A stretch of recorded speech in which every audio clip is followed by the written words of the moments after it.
नमस्कार जय जगन्नाथ शुभ सकाळ आज हूँ एप्रिल 3 तारिख शुक्रवार आज दिन अनेक गुरुत्वपूर्ण खबर आसी तेणु वीडियो को शेष पर्यंत देखा मोर आपको अनुरोध तेज आसतु आज दिन 20 बड़ खबर उपर नजर पकाइबा वीडियो भल लगे आपण भल पाइबा स्वरूप गोटे गोटे लाइक निश्चित करदे एसत आप केउ जिलू यह खबर देखुं कमेंट कर जनईदेवे आज प्रथम खबर सहरांचल में पीएनजी बाध्यतामूलक कहले जोगाण मंत्री सबु सहरांचल पीएनजी संजोग बाध्यतामूलक तैल कंपानी सह बैठक पर जोगाण मंत्री कृष्णचंद्र पात्र यह सूचना देइछंती।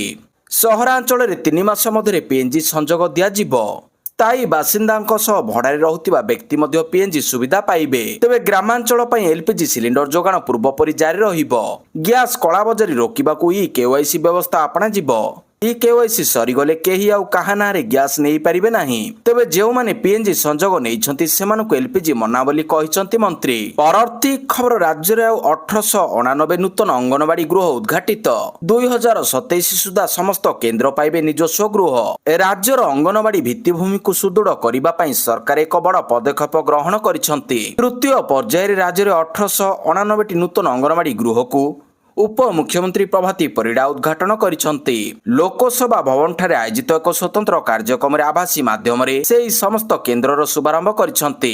निजस्व गृह रे चलिबो अंगनवाड़ी केन्द्र। पूर्व अनेक अंगनवाड़ी केन्द्र निजस्व गृह अभाव विभिन्न स्कूल किंबा गोष्ठी केन्द्र मानकरे परिचालित होइतिला। ए नूतन गृह गुड़िकर निर्माण फल रे शिशु एवं महिला माने एक स्वतंत्र तथा उन्नत परिवेश रे सरकारी सेवा पाई परिबे। उद्घाटन अवसर रे उप मुख्यमंत्री कहिसंती 2027 मसिया सुधा राज्यर समस्त अंगनवाड़ी केन्द्र जेपरी निजस्व गृह पाइबे सेथिपई आमे लक्ष्य रखिचु।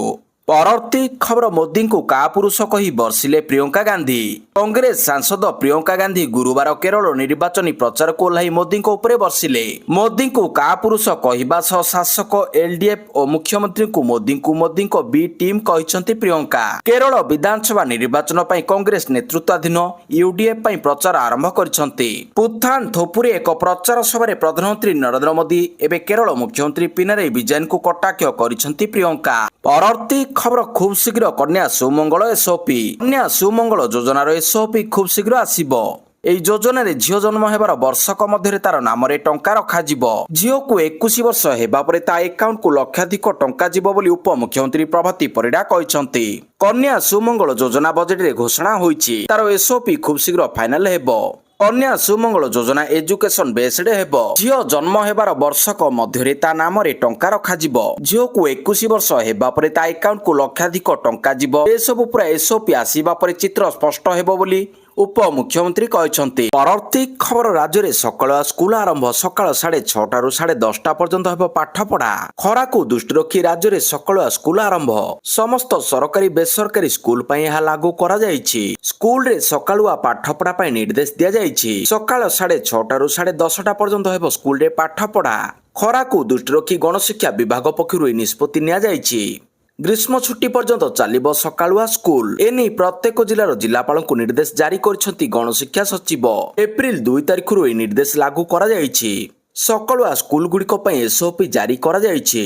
स्कूल रे पानीय जलर व्यवस्था करिबे। आवश्यक स्थले पानीय जल जोगाण सुनिश्चित करिबा पई स्कूल कैंपस भितर थिबा नलकूप गुड़िको मरामती करा जिवो। प्रतिदिन एक निर्दिष्ट समय रे पानी घंटी सहित पानीय जल विरति रहिबो। विद्यालय गुड़िकरे पर्याप्त परिमाणर ओआरएस पैकेट रखा जिवो एवं आवश्यक करथिबा छात्र कर्मचारी को यह जोगाई दिया जिवो।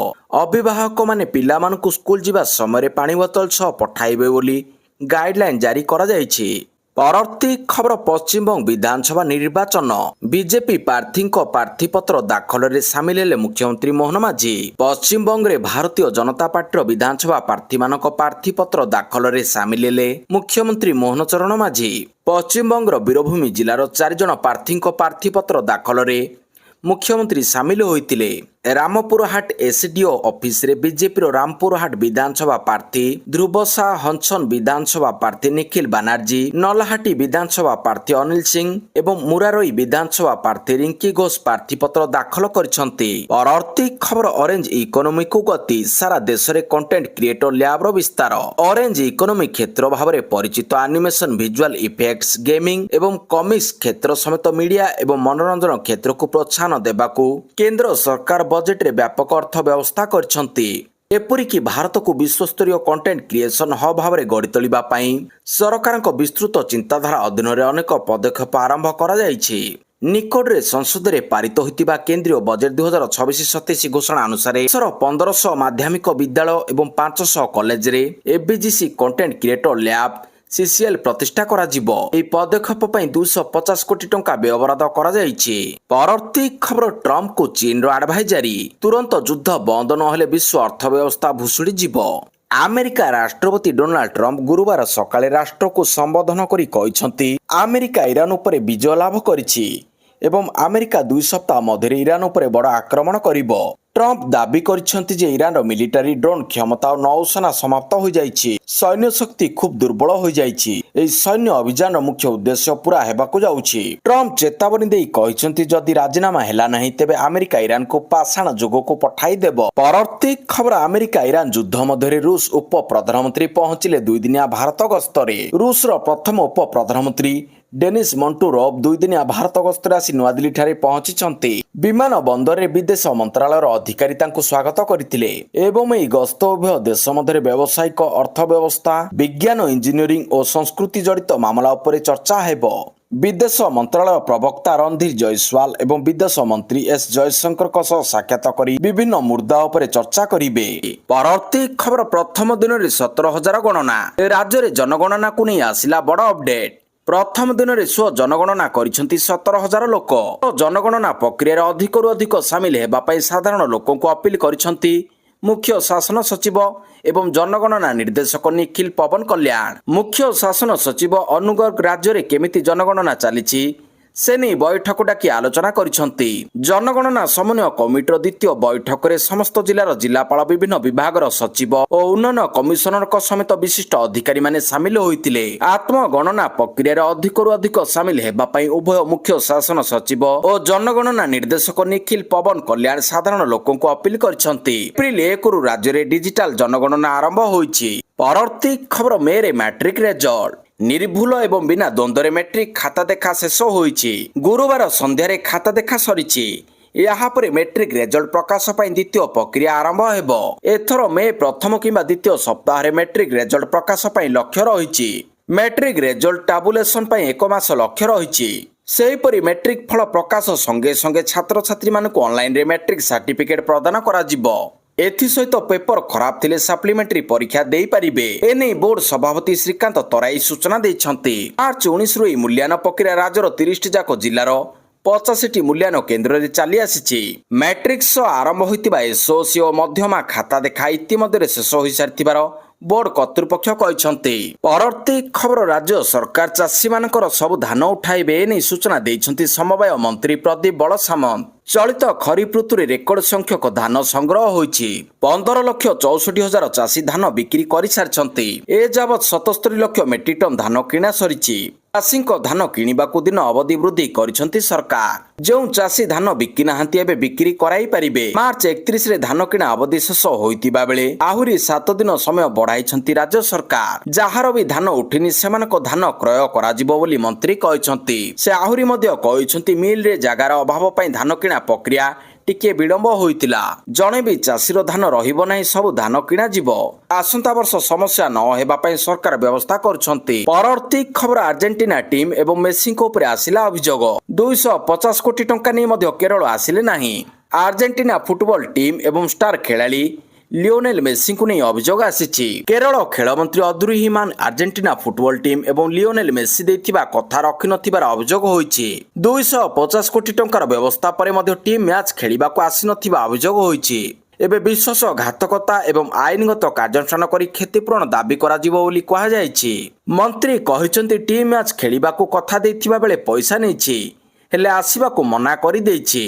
ପରବର୍ତ୍ତୀ ଖବର, ପେଣ୍ଟିଂର ଦାମ 167 କୋଟି।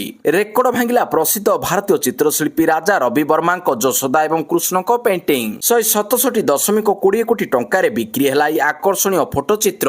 ଏହାକୁ ଶିଳ୍ପପତି ସାଇରସ୍ ପୁନବାଲା କିଣିଥିଲେ। ଏହି ଚିତ୍ରକଳାଟି ପ୍ରାୟ 130 ବର୍ଷ ପୁରୁଣା। ଏହା 1890 ଦଶକରେ ଚିତ୍ରିତ ହୋଇଥିଲା। ଏହା ମାତା ଯଶୋଦା ଏବଂ ଶିଶୁ କୃଷ୍ଣଙ୍କ ମଧ୍ୟରେ ପ୍ରେମକୁ ଚିତ୍ରଣ କରିଥାଏ, ଯାହାକୁ ଭାରତୀୟ ସଂସ୍କୃତିରେ ମା ଶିଶୁ ସମ୍ପର୍କର ସବୁଠାରୁ ସୁନ୍ଦର ପ୍ରତୀକ ଭାବରେ ବିବେଚନା କରାଯାଏ। ପରବର୍ତ୍ତୀ ଖବର, ସରକାରଙ୍କ ବଡ଼ ନିଷ୍ପତ୍ତି, ଜୁନ୍ ପର୍ଯ୍ୟନ୍ତ ଏସବୁ ଉତ୍ପାଦ ଉପରେ କଷ୍ଟମ ଶୁଳ୍କ ଛାଡ଼। ମଧ୍ୟପ୍ରାଚ୍ୟ ଯୁଦ୍ଧର 34ତମ ଦିନରେ ବିଶ୍ୱ ବାଣିଜ୍ୟକୁ ଏହା ବେଶ ଗୁରୁତର ଭାବରେ ପ୍ରଭାବିତ କରିଛି। ତେବେ ଏହି ସମୟରେ ଭାରତ ସରକାର ଏକ ଗୁରୁତ୍ୱପୂର୍ଣ୍ଣ ନିଷ୍ପତ୍ତି ନେଇଛନ୍ତି। ଜୁନ୍ 30 ତାରିଖ ପର୍ଯ୍ୟନ୍ତ ପ୍ରମୁଖ ପେଟ୍ରୋ କେମିକାଲ ଉତ୍ପାଦ ଗୁଡ଼ିକ ଉପରେ ସମ୍ପୂର୍ଣ୍ଣ କଷ୍ଟମ ଶୁଳ୍କ ଛାଡ଼ ଦେବାକୁ ନିଷ୍ପତ୍ତି ନେଇଛନ୍ତି। ଏହାକୁ ସାର ଏବଂ ଔଷଧ କ୍ଷେତ୍ର ପାଇଁ ଏକ ପ୍ରମୁଖ ଆଶ୍ୱସ୍ତି ବୋଲି ବିବେଚନା କରାଯାଉଛି। ସରକାର ଆମୋନିୟମ ନାଇଟ୍ରେଟ୍ ଏବଂ ଅନେକ ପେଟ୍ରୋ କେମିକାଲ ଉତ୍ପାଦ ଗୁଡ଼ିକ ଉପରେ ଆମଦାନୀ ଶୁଳ୍କ ଛାଡ଼ କରିଛନ୍ତି। ଏହା ଏପ୍ରିଲ 2ରୁ ଜୁନ୍ 30 ପର୍ଯ୍ୟନ୍ତ କାର୍ଯ୍ୟକାରୀ ହେବ। ଏହି ଛାଡ଼ ପେଟ୍ରୋ କେମିକାଲ, କଞ୍ଚାମାଲ ଏବଂ ମଧ୍ୟବର୍ତ୍ତୀ ସାମଗ୍ରୀ ଯେପରିକି ପ୍ଲାଷ୍ଟିକ ପ୍ୟାକେଜିଂ, ବୟନଶିଳ୍ପ, ଔଷଧ, ରାସାୟନିକ ପଦାର୍ଥ, ଅଟୋମୋଟିଭ ଉପାଦାନ ଏବଂ ଅନ୍ୟାନ୍ୟ ଉତ୍ପାଦନ କ୍ଷେତ୍ରରେ ନିର୍ଭରଶୀଳ କ୍ଷେତ୍ରଗୁଡ଼ିକୁ ଲାଭଦାୟକ କରିବ ଏବଂ ଚୂଡ଼ାନ୍ତ ଉତ୍ପାଦ ଗୁଡ଼ିକର ଗ୍ରାହକମାନଙ୍କୁ ଆଶ୍ୱସ୍ତି ପ୍ରଦାନ କରିବ। ପରବର୍ତ୍ତୀ ଖବର, ରାଘବ ଚଢ଼ାଙ୍କୁ ଉପନେତା ପଦରୁ ହଟାଇଲା ଆପର ରାଜ୍ୟସଭା ଉପନେତା ପଦରୁ ରାଘବ ଚଢ଼ାଙ୍କୁ ହଟାଇବାକୁ ରାଜ୍ୟସଭା ସଚିବାଳୟକୁ ଚିଠି ପଠାଇଲା ଆମ୍ ଆଦମୀ ପାର୍ଟି। ଆପ୍ ପାଇଁ ଆହୁତ ସମୟ ରାଘବ ଚଢ଼ାଙ୍କୁ ଆଲର୍ଟ ନ କରିବାକୁ ପ୍ରସ୍ତାବ ଦିଆଯାଇଛି। ଅଶୋକ ମିତ୍ତଲଙ୍କୁ ରାଜ୍ୟସଭାରେ ଆପ୍ ଉପନେତା ପଦ ଦେବାକୁ ଚିଠିରେ ଉଲ୍ଲେଖ କରାଯାଇଛି। ରାଜ୍ୟସଭାରେ ଆପର 10 ସଦସ୍ୟଙ୍କ ମଧ୍ୟରେ ରାଘବ ଚଢ଼ା ଅନ୍ୟତମ। 33 ବର୍ଷ ବୟସରେ ସର୍ବକନିଷ୍ଠ ବ୍ୟକ୍ତି ଭାବରେ ରାଜ୍ୟସଭା ଯାଇଛନ୍ତି ରାଘବ। ପରବର୍ତ୍ତୀ ଖବର, 14 ଏପ୍ରିଲ ପରେ ବିହାରରେ ନୂଆ ସରକାର ଗଠନ। ଜେଡିୟୁ ମୁଖ୍ୟ ତଥା ବିହାର ମୁଖ୍ୟମନ୍ତ୍ରୀ ନୀତିଶ କୁମାର ଏପ୍ରିଲ 10 ତାରିଖରେ ରାଜ୍ୟସଭା ସଦସ୍ୟ ଭାବରେ ଶପଥ ଗ୍ରହଣ କରିବେ। ଗୁରୁବାର ଦିନ ଅନ୍ୟ ସଦସ୍ୟମାନେ ମଧ୍ୟ ସେହିଦିନ ଶପଥ ଗ୍ରହଣ କରିବାର କାର୍ଯ୍ୟକ୍ରମ ରହିଛି। ଏନେଇ ନୀତିଶ କୁମାର ଏପ୍ରିଲ 9 ତାରିଖରେ ଦିଲ୍ଲୀ ଯିବାର ସମ୍ଭାବନା ରହିଛି। କୁହାଯାଉଛି ଯେ ଏପ୍ରିଲ 14 ତାରିଖରେ ବିହାରରେ ନୂତନ ସରକାର ଗଠନ ହେବ। ପୂର୍ବରୁ ଦିନକ ମଧ୍ୟରେ ବିହାର ଗୃହ ବିଭାଗ ନିର୍ଦ୍ଦେଶ ଜାରି କରି କହିଥିଲେ ଯେ ବିହାର ମୁଖ୍ୟମନ୍ତ୍ରୀ ପଦ ଛାଡ଼ିବା ପରେ ମଧ୍ୟ ନୀତିଶ କୁମାରଙ୍କୁ Z+ ବର୍ଗର ସୁରକ୍ଷା କଭର ଅକ୍ଷୁଣ୍ଣ ରହିବ। ପରବର୍ତ୍ତୀ ଖବର, 16ରୁ 18 ଏପ୍ରିଲ ପର୍ଯ୍ୟନ୍ତ ସଂସଦରେ ସ୍ୱତନ୍ତ୍ର ଅଧିବେଶନ। ମହିଳା ସଂରକ୍ଷଣ ବିଲ୍ ଉପରେ ଏବେ ସଂସଦର ଉଭୟ ଗୃହରେ ଆଲୋଚନା ହେବ। ଏଥିପାଇଁ ସରକାର ଏକ ସ୍ୱତନ୍ତ୍ର ଅଧିବେଶନ ଡକାଇଛନ୍ତି। ଏହି ଅଧିବେଶନ 3 ଦିନ ଧରି ଚାଲିବ। 16, 17 ଏବଂ 18 ଏପ୍ରିଲ ପର୍ଯ୍ୟନ୍ତ ଚାଲିବାକୁ ଥିବା ଏହି ଅଧିବେଶନରେ ମହିଳାଙ୍କ ଅଧିକାର ଏବଂ ଦେଶର ଅଧା ଜନସଂଖ୍ୟାର ଅବଦାନ ଉପରେ ଏକ ସୁସ୍ଥ ବିତର୍କ ହେବ।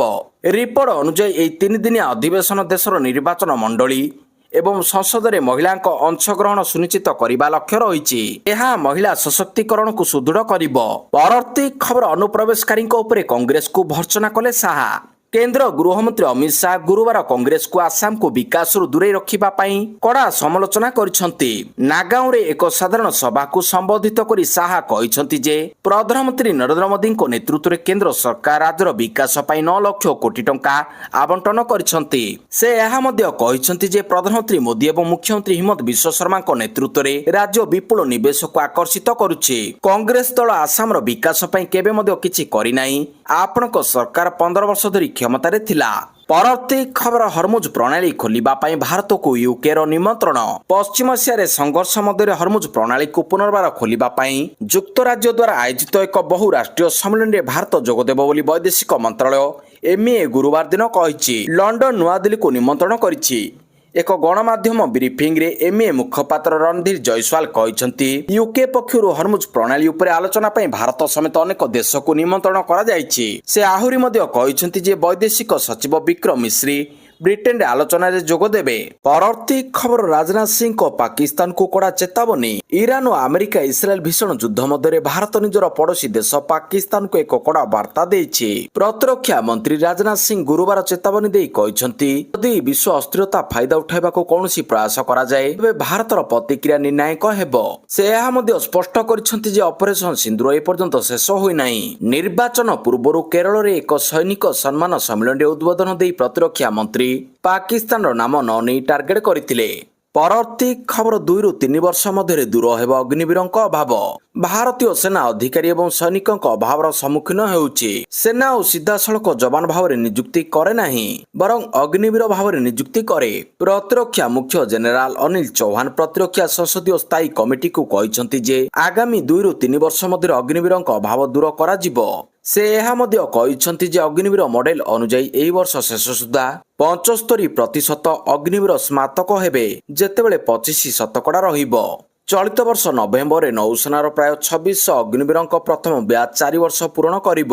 ନୌସେନାରେ ଅଗ୍ନିବୀର ପ୍ରଥମେ ସ୍ନାତକ ହେବେ, 25% ସ୍ଥାୟୀ ହେବେ ଏବଂ ବାକି 75% ଅବସର ନେବେ। ପରବର୍ତ୍ତୀ ଖବର ଆରମ୍ଭ ହେବ ମହାପ୍ରଭୁଙ୍କ ଚନ୍ଦନ ଯାତ୍ରା। ନରେନ୍ଦ୍ର ପୁଷ୍କରିଣୀରୁ ବାହାରିଲା ଚାପଡଙ୍ଗା। ପାଖେଇ ଆସୁଛି ମହାପ୍ରଭୁଙ୍କ ବିଶ୍ୱ ପ୍ରସିଦ୍ଧ ଚନ୍ଦନ ଯାତ୍ରା। ଏନେଇ ପ୍ରସ୍ତୁତି ପର୍ବ ଆରମ୍ଭ ହୋଇଥିବା ବେଳେ ପବିତ୍ର ଚୈତ୍ର ପୂର୍ଣ୍ଣିମା ତିଥିରେ ନରେନ୍ଦ୍ର ପୁଷ୍କରିଣୀରେ ଜଳ ଭିତରେ ଥିବା ମହାପ୍ରଭୁଙ୍କ ଚାପଡଙ୍ଗାକୁ ଭୋଇ ସେବକମାନେ ବାହାର କରିଛନ୍ତି। ମହାରଣା ସେବକମାନେ ଏହାକୁ ମରାମତି କରିବା ପରେ ଚାପଡଙ୍ଗା ଗୁଡ଼ିକ ପ୍ରସ୍ତୁତ ହେବ। ସେପଟେ ଚନ୍ଦନ ଯାତ୍ରାକୁ ଦୃଷ୍ଟି ରଖି ଜିଲ୍ଲା ପ୍ରଶାସନ ପକ୍ଷରୁ ସମସ୍ତ ପ୍ରସ୍ତୁତି କରାଯାଉଛି। ଆସନ୍ତା ଅପ୍ରେଲ ମାସ 20 ତାରିଖରେ ପବିତ୍ର ଅକ୍ଷୟ ତୃତୀୟା। ଏହି ଦିନ ମହାପ୍ରଭୁଙ୍କ ରଥ ନିର୍ମାଣ ଶୁଭାରମ୍ଭ ସହିତ ମହାପ୍ରଭୁଙ୍କ ବିଶ୍ୱ ପ୍ରସିଦ୍ଧ ଚନ୍ଦନ ଯାତ୍ରା ଆରମ୍ଭ ହେବ। ଏଥିପାଇଁ ପ୍ରସ୍ତୁତି ଆରମ୍ଭ ହୋଇଯାଇଛି। ପରବର୍ତ୍ତୀ ଖବର ପଶ୍ଚିମବଙ୍ଗ ସରକାରଙ୍କୁ ସୁପ୍ରିମକୋର୍ଟର ଭର୍ତ୍ସନା। ଆଇନ ଶୃଙ୍ଖଳା ନେଇ ଗୁରୁତର ଚିନ୍ତା। ପଶ୍ଚିମବଙ୍ଗରେ ଆଇନ ଶୃଙ୍ଖଳା ପରିସ୍ଥିତିକୁ ନେଇ ସୁପ୍ରିମକୋର୍ଟ ଗୁରୁତର ଚିନ୍ତା ପ୍ରକଟ କରିଛନ୍ତି। ମାଲଦା ଜିଲ୍ଲା କାମରେ ନିୟୋଜିତ 3 ଜଣ ମହିଳା ଅଧିକାରୀଙ୍କୁ ଆକ୍ରମଣ ଘଟଣା ପରେ କୋର୍ଟ ଏହାକୁ ଗଭୀର ଭାବରେ ଗ୍ରହଣ କରିଛନ୍ତି। ଜଷ୍ଟିସ ସୂର୍ଯ୍ୟକାନ୍ତଙ୍କ ନେତୃତ୍ୱରେ ଗଠିତ ଖଣ୍ଡପୀଠ ମତ ପ୍ରକାଶ କରିଛନ୍ତି ଯେ ରାଜ୍ୟର ଆଇନ ଶୃଙ୍ଖଳା ପରିସ୍ଥିତି ସମ୍ପୂର୍ଣ୍ଣ ବିପର୍ଯ୍ୟସ୍ତ, ଯାହା ଗୁରୁତର ଚିନ୍ତାର ବିଷୟ। ଏହା ସହ କୋର୍ଟ ମୁଖ୍ୟ ଶାସନ ସଚିବ, ଗୃହ ସଚିବ ଓ ପୋଲିସ ଡିଜିଙ୍କୁ କାରଣ ଦର୍ଶାଅ ନୋଟିସ ଜାରି କରିଛନ୍ତି। ଅନ୍ୟପଟେ ଏସ୍ଆଇଆର୍ ପ୍ରକ୍ରିୟାକୁ ସୁଚାରୁ ଭାବରେ ଚଳାଇବା ପାଇଁ ଇଲେକ୍ସନ କମିଶନ ଅଫ୍ ଇଣ୍ଡିଆକୁ କେନ୍ଦ୍ରୀୟ ସୁରକ୍ଷା ବଳ ଯୋଗାଇବାକୁ ନିର୍ଦ୍ଦେଶ ଦେଇଛନ୍ତି। ଏହି ଘଟଣା ପରେ ପଶ୍ଚିମବଙ୍ଗର ଆଇନ ଶୃଙ୍ଖଳା ଓ ନିର୍ବାଚନୀ ପ୍ରକ୍ରିୟାର ସୁରକ୍ଷା ନେଇ ରାଜନୈତିକ ଓ ପ୍ରଶାସନିକ ମହଲରେ ଚର୍ଚ୍ଚା ବୃଦ୍ଧି ପାଇଛି।